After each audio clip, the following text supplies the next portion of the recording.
সাংবাদিক বন্ধুসকল আৰু আজি ইয়াৰ উপস্থিত হোৱা সকলো আমাৰ দলীয় বন্ধু বান্ধৱীসকল সকলোকে মই আন্তৰিক অভিনন্দন জ্ঞাপন কৰিছোঁ।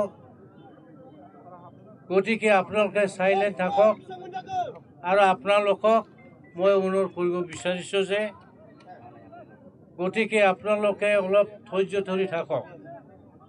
প্ৰথমতে অসমৰ মুখ্যমন্ত্ৰী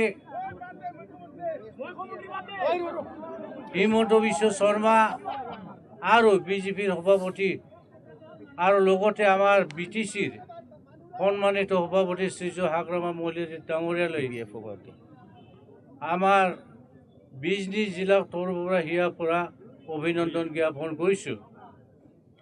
এইখিনিতে আমি উল্লেখ কৰিব বিচাৰিছোঁ যে BPF হিচাপে আমি যিটো বিচাৰিছিলোঁ সেইটো আমি নাপালোঁ। তথাপিতো আমি মাননীয় BTCৰ প্ৰধান তথা আমাৰ BPF দলৰ সভাপতি হাগ্ৰামা মহোদয় ছাৰক BPF দলৰ তৰফৰ পৰা অনুৰোধ কৰিব বিচাৰিছোঁ যে 20 নং বিধানসভা সমষ্টিৰ আমাক অন্তত বিবেচনা কৰি দিয়ে, তাৰ কাৰণে তেখেতলৈ আমি আহ্বান কৰিছোঁ জিলা তৰফৰ পৰা।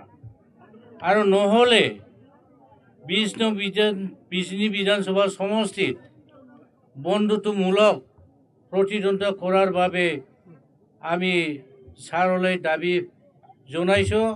আশা ৰাখিছোঁ সেইটো যাতে আমাৰ সফলতা কৰি দিয়ে, তাৰ কাৰণে ছাৰলৈ অনুৰোধ কৰিছোঁ।